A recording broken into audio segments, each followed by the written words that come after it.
So this is second server is being installed, and so I'm gonna start the installation.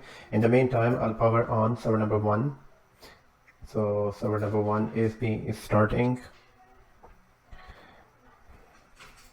So here, just click enter, and the second server is powered on the second server, and at the same time I'm gonna start the third server.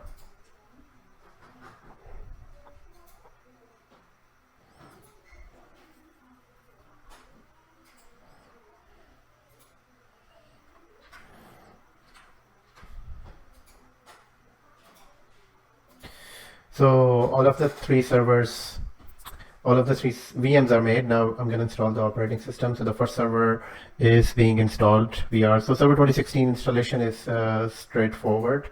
And so I'm going to start the server.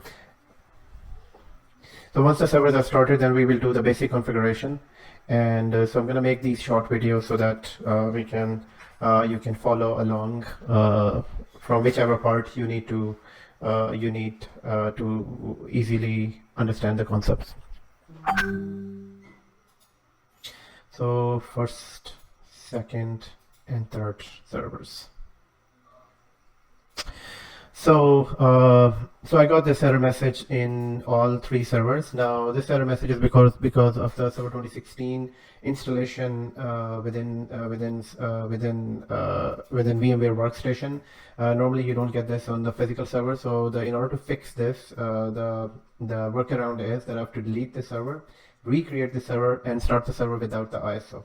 So I am going to continue recording this error message. You might get it in VMware 2016. So for this, first of all, you need to power the server down, and then you need to delete the server because it won't accept, because the configurations are all set. So here you need to go into manage, first power down, and then delete from disk and recreate this server. And we are going to do this for the other three servers as well, but let me start this server first. So again, create a VM.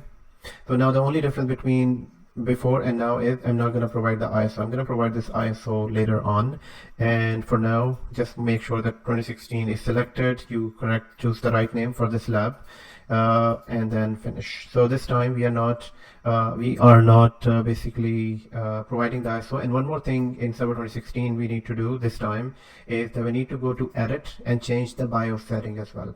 So edit this machine, and so instead of so go into advanced, instead of UEFI you need to select BIOS here and start the machine. So while this machine is starting up, and it will throw an error message because there won't be any ISO.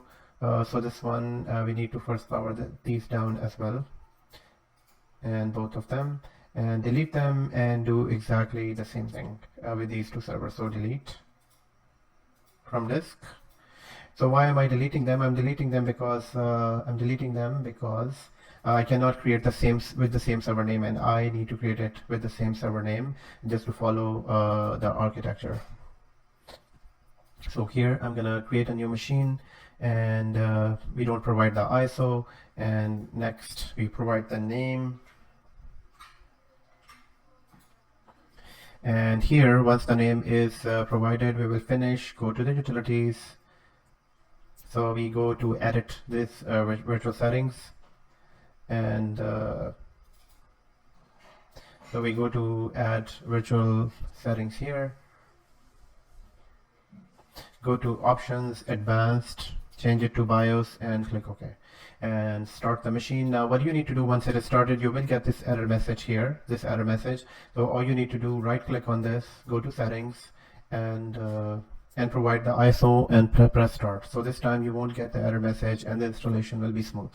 So once I'm done with one server, I'm going to pause the video, and so we need to do the same thing on the two other servers.